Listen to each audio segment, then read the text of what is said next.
Hello everyone, welcome to my YouTube channel science study hub. आज हम discuss करेंगे class 9 का chapter force and laws of motion, जो हर क्लास में आगे बहुत यूज़फुल है, बहुत हेल्पफुल होगा आपको। आप इस वीडियो को अच्छे से देखिए, समझिए और हमारे चैनल को सब्सक्राइब करना मत भूलिए। इससे पहले हमने फर्स्ट चैप्टर मोशन की वीडियो हमने अपलोड की हुई है, उसके ऑल पार्ट्स आप जाकर चेक कर सकती हैं। So let we start.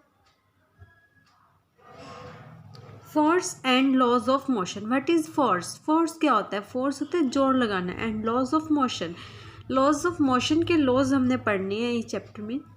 In our everyday life, हम अपनी डे टू डे लाइफ में भी ऑब्जर्व करते हैं जैसे कि some effort is required to put a stationary object into motion.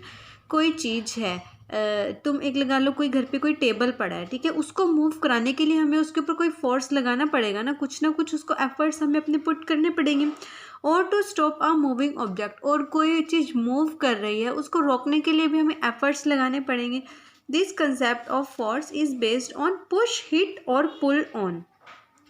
Push करना, धक्का देना, हिट करना या पुल ऑन करना ऑब्जेक्ट को to change it state of motion, उसकी स्टेट ऑफ मोशन को चेंज करने के लिए, ठीक है। The concept says about force and what is this? This is known as force. Force क्या होता है? जोर लगाना, धक्का लगाना, किसी चीज़ को मोशन में लाने के लिए, किसी चीज़ से उसको रेस्ट में लाने के लिए, मोशन से रेस्ट में लाने के लिए। अब जैसे हम कोई बाइक चलाते हैं, ठीक है, वो चल रही होती है, मूविंग होती है, तो उसको हमें रेस्ट पे लाने के लिए क्या करता है? ब्रेक सप्लाई करनी पड़ती है ना, सब force, retarding force. This is known as a force. What is it? अब ये होता क्या है? In fact no one has seen, किसी ने इसको देखा नहीं है। नो वन हैज़ टेस्टेड, किसी ने इसको टेस्ट नहीं किया और किसी ने इसको फील नहीं किया, ठीक है। वी ऑलवेज सी और feel the effect of force. ऐसे फिजिकली किसी ने नहीं देखा, लेकिन एक्चुअल में हम इसको फील भी करते हैं और इसको देखते भी हैं। A force can be used to change magnitude of velocity of an object or to change its direction of motion. Force किस लिए यूज़ होता है? मैग्नीट्यूड चेंज करने के लिए उस ऑब्जेक्ट का, और उसकी डायरेक्शन ऑफ मोशन चेंज करने के लिए। Also force can change the shape and size of the object, shape और साइज भी चेंज कर देता है फोर्स। अब जैसे ये दो डायग्राम्स है, ये एक स्प्रिंग है, ये नॉर्मल स्प्रिंग पड़ा हुआ है। जैसे ही हम इसको इधर से इसकी तरफ फोर्स लगाया, इधर इसकी तरफ, दोनों हाथों में पकड़ के ऐसे इसको अगर हम खींचेंगे तो ये ढीला हो जाएगा। अब क्या होएगा? इसका मैग्नीट्यूड भी बढ़ गया, ठीक है, इसकी शेप चेंज हो गई, इसका साइज चेंज हो गया, हुआ ना चेंज। तीन चेंजेस तो हमने एक ही उसमें देख लिए, एक्सपेरिमेंट में देख लिए। अब दूसरा आता है डायरेक्शन कैसे चेंज होती है। मान लो कोई साइकिल है, कोई बाइसिकल चला रहा है, ठीक है, उसको हमने मान लो वो लेफ़्ट साइड जा रहा है, उसको हम इधर की साइड उसको धक्का देंगे, ठीक है, उसको हमने पुश किया तो उसकी डायरेक्शन चेंज हो जाएगी ना। या फिर लगा लो आपकी तरफ कोई फुटबॉल बॉल आ रही है, फुटबॉल खेलते खेलते एक बॉल आई, उसको आपने दूसरी डायरेक्शन में किया तो उसका फोर्स लगाया आपने, कुछ एफर्ट्स डाले, तभी उसकी डायरेक्शन चेंज हुई ना, ठीक है। ऐसे हम समझ सकते हैं। फिर आता है force is an action of one body on the other. Force क्या है? एक्शन है एक बॉडी का दूसरी बॉडी पे। इन अदर वर्ड्स फोर्स को हम क्या बोल सकते हैं? पुश या पुल भी हम इजीली इसको बोल सकते हैं। फिर आते हैं इफेक्ट्स ऑफ फोर्स के। अब फर्स्ट इफेक्ट क्या आता है? Force can move a body lying at rest. Rest पे है कोई बॉडी, उसको फोर्स मूव करा देता है। अब कैसे? इसका एग्जांपल हम लेंगे, एक स्टेशनरी फुटबॉल पड़ी हुई है, उसको कोई आके किक करेगा तो वो एकदम से मूव करना स्टार्ट हो जाएगी ना, तो उसको हम बोलते हैं क्या? उसको हम बोलते हैं कि वो रेस्ट से उसको मूव करा दिया उसने। Force can stop a moving object. अब मूविंग ऑब्जेक्ट को कैसे? वही इसका वही है जो मैंने ब्रेक्स वाला दिया था। कोई बाइसिकल या मोटरसाइकिल कोई रन कर रहा है, एकदम से वो ब्रेक्स अप्लाई करता है तो वो मूविंग को स्टॉप कर देता है ना, यहाँ पे भी फोर्स का रोल होता है। Force can change the speed of the body. Force जो है वो स्पीड भी चेंज कर सकता है। अब जैसे कि कोई साइकिल चला रहा है, ठीक है, उससे साइकिल चलाते चलाते कोई पीछे से धक्का देगा, उसने अपना जोर लगाया, फोर्स लगाया, तो उससे क्या होगी? उसकी स्पीड इंक्रीज होगी। एंड अगर उसको कोई पीछे से रोकेगा, अपोजिट डायरेक्शन में फोर्स लगाएगा, तो उसकी स्पीड क्या होगी? डिक्रीज होगी, ठीक है। Force can change the direction of a moving body. ये भी मैं बता चुकी हूँ, फोर्स जो है वो डायरेक्शन चेंज कर देता है मूविंग बॉडी की। Force can change shape and size of object. ये भी हम स्प्रिंग वाला केस पढ़ चुके हैं। Force can rotate a body. अब फोर्स जो है वो रोटेट भी कर देता है बॉडी को। जैसे कि कोई डोर है, for closing a door you apply a push, हमें अप्लाई क्या करना पड़ता है, वो कोई डोर है ओपन है उसको बंद करने के लिए हमें वो करना पड़ता है ना, उसको पुश लगाना पड़ता है, धक्का लगाना पड़ता है, तो इसलिए क्या है वो उसकी रोटेशन चेंज हो जाती है उससे। ठीक है, थोड़ा सा भी अगर हम जोर लगाते हैं तो। फिर आता है resultant force. What do you mean by resultant force? Resultant force of a number of forces acting on a body is a single force which produces the same effect as produced by all the forces taken together. Resultant force क्या है? जो कोई single body force लगा रही है which produce करती है same effect as produce, जो सारे के सारे फोर्सेज हैं उन्होंने जो बोला है उनका सम होता है रिजल्टेंट फोर्स। फिर आता है balanced and unbalanced force. Two types के फोर्सेस होते हैं, balanced forces and unbalanced forces. When the forces acting on a body cancel out the effects of each other in such a way that the resultant force is zero, then these forces are said to be balanced. Balanced forces कब कहे जाते हैं? जब जो body के ऊपर जितने भी इफेक्ट्स लग रहे हैं, जितने भी अप्लाई हो रहे हैं, वो सारे के सारे क्या हो जाएं? कैंसिल हो जाएं। ठीक है, तो उसको हम क्या बोलते हैं? Balanced force. अब बैलेंस्ड फोर्स का मैं एक एग्जांपल देती हूँ। कोई एक टेबल पड़ा है, जैसे क्लासरूम में कोई टेबल पड़ा है, ठीक है, आमने सामने बच्चे खड़े हो गए, ठीक है, यहाँ भी बच्चे, जैसे कि मैं बना भी देती हूँ, ये रहा एक टेबल है, जैसे ये कोई बॉक्स है, टेबल है, यहाँ पे भी कोई, यहाँ से कोई ऐसे पुश लगा रहा है उस डायरेक्शन में, इधर से कोई पुश कर रहा है उसको उस डायरेक्शन में, तो अब दोनों के दो नेट कर रहे हैं तो वो कैंसिल हो जाएंगे ना, ऑब्वियस है, इधर से भी उतना ही जोर लग रहा है, इधर से भी उतना ही जोर लग रहा है, तो वो कैंसिल होएंगे, तो वो मूव ही नहीं करेगा। These are known as the balanced forces. और if a number of forces acting on a body produce an acceleration in the body, then the forces are called unbalanced forces। इसका भी मैं आपको एक एग्जांपल देकर बताती हूँ। जैसे कि ये कोई बॉक्स है, इधर से तो दो बंदे पुश कर रहे हैं, इधर से कोई एक बंदा पुश कर रहा है, दो की ज़्यादा जोर होगा या एक का? ऑब्वियसली दो का होगा, तो वो कौन सी डायरेक्शन में मूव करेगा? कुछ एक्सेलरेशन के साथ इस डायरेक्शन में मूव करेगा, तो उसको हम क्या बोलते हैं? Unbalanced forces. ये फोर्सेस बैलेंस नहीं है, अलग अलग लग रहे हैं। ठीक है, उसके बाद आता है गैलीलियोज एक्सपेरिमेंट। गैलीलियो एक साइंटिस्ट थे, एरिस्टोटल ग्रीक फिलोसफर थे, उन्होंने एक अपना वो दिया, 17th सेंचुरी में गैलीलियो गैलीली आए, इटालियन साइंटिस्ट थे वो, उन्होंने एरिस्टोटल के एक्सपेरिमेंट को रॉन्ग प्रूफ कर दिया था। ठीक है, तो उन्होंने अपना एक आइडिया दिया। अब वो क्या है? Galileo's experiment most important topic है। गैलीलियो के अकॉर्डिंग क्या था? नो फोर्स वॉज नीडिड, कोई फोर्स नहीं चाहिए हमें to keep a body in a constant velocity. ऐसा एरिस्टोटल ने कहा था कि हमें एक बॉडी को कांस्टेंट वेलोसिटी में रखने के लिए कोई फोर्स चाहिए, लेकिन गैलीलियो के अकॉर्डिंग हमें कोई फोर्स नहीं चाहिए किसी बॉडी को कांस्टेंट वेलोसिटी में रखने के लिए। इसका मतलब क्या है? जो नेचुरल स्टेट है बॉडी की, वो क्या करती है? Is to oppose the change in its state of motion. ठीक है, Galileo arrived at this remarkable conclusion not only by pure thinking but also by doing experiment. उसने इस कंक्लूजन पे वो कैसे पहुंचा? सिर्फ सोच के नहीं, सिर्फ बातों से नहीं, उसने एक्सपेरिमेंट्स भी किए और वो ट्रू प्रूफ भी हुए। ठीक है, अब जैसे आपके मन में आ रहा होएगा, जैसे कोई मूविंग बॉडी है, जब तक हम उसको फोर्स नहीं अप्लाई करते, ठीक है, जब तक उसके ऊपर हम कोई जोर नहीं लगाते, कुछ नहीं लगाते, ब्रेक्स नहीं अप्लाई करते, वो रुकती नहीं है।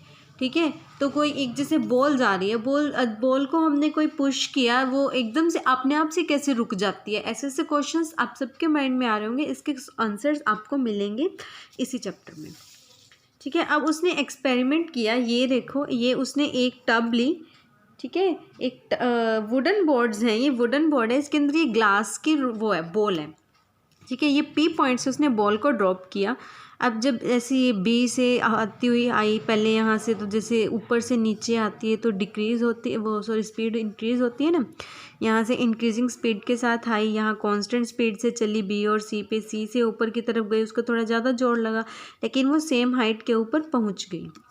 ठीक है, अब देन नेक्स्ट डायग्राम आता है, पी से चली वही मोर स्पीड से, अब यहाँ उसका जोर थोड़ा कम लेगा क्योंकि यहाँ पर क्या है? इंक्लाइनेशन ज़्यादा है, इंक्लाइनेशन थोड़ी कम है यहाँ के मुताबिक।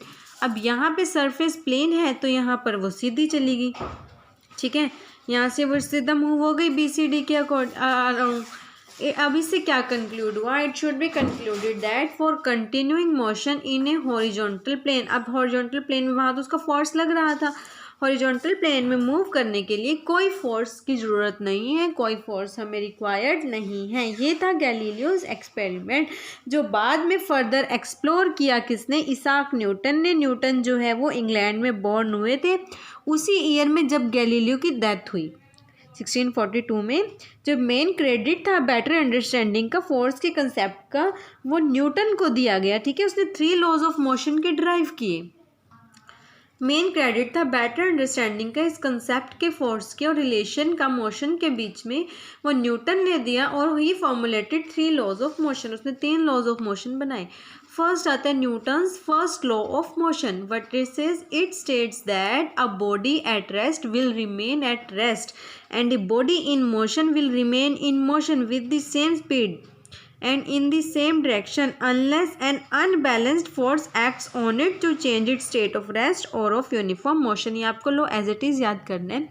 उसका कहने का मतलब क्या है, कोई बॉडी है रेस्ट पे पड़ी है वो रेस्ट पे ही रहेगी, और कोई बॉडी मोशन में है वो मोशन में ही रहेगी जब तक उसके ऊपर कोई फोर्स नहीं लगता, और वो भी अनबैलेंस्ड। बैलेंस फोर्स का तो कोई फ़ायदा ही नहीं है। अनबैलेंस्ड फोर्स जब तक उस पर अप्लाई नहीं होता तो वो अपनी स्टेट ऑफ रेस्ट या स्टेट ऑफ मोशन चेंज नहीं करेगी। अब जैसे कोई बुक पड़ी है अलमीरा में, जब तक हम उसे उठाएंगे नहीं, उसको हाथ नहीं लगाएंगे, वो खुद से तो चलेगी नहीं ना, रेस्ट पे है तो रेस्ट पे ही पड़ी रहेगी। कोई टेबल पड़ी है, कोई उसको हाथ नहीं लगाएगा तो टेबल ऐसे ही पड़ी रहेगी। अगर कोई बाइक जा रही है, जब तक हम उस पर ब्रेक्स अप्लाई नहीं करेंगे, कोई अनबैलेंस फोर्स नहीं देंगे, तो क्या वो खुद से रुक जाएगी? नहीं रुकेगी ना। फिर Newton's first law of motion ऐसे नहीं रुकेगी। अगर पेट्रोल ख़त्म हो जाता है वो थोड़ी अलग केस हो गया, okay. Newton's first law of motion leads in the definition of force. Force की डेफिनेशन दी अब न्यूटन्स फर्स्ट लॉ ने। What is force? Force is a push और पुल। फोर्स क्या है? पुश और पुल है विच चेंजेस और tends to change the state of rest और uniform motion of body. Force कोई पुश है या पुल है या धक्का लगाना या खींचना है जो चेंज करता है रेस्ट की स्टेट को या मोशन की स्टेट को, ठीक है। अब इससे क्या कंक्लूडेड हुआ, हमें दो चीज़ें पता लगी इससे हमें। Body at rest remain at rest. एक बॉडी है कोई रेस्ट पे ही पड़ी रहेगी अगर उसके ऊपर जब तक हम कोई फोर्स नहीं लगाएंगे, वो भी अनबैलेंस्ड, ठीक है। और अगर बॉडी मोशन में है तो वो मोशन में ही रहेगी उसी स्पीड से जब तक हम उसके ऊपर कोई अनबैलेंस्ड फोर्स एक्ट नहीं करेंगे, ठीक है। इसके बाद आता है इनर्शिया।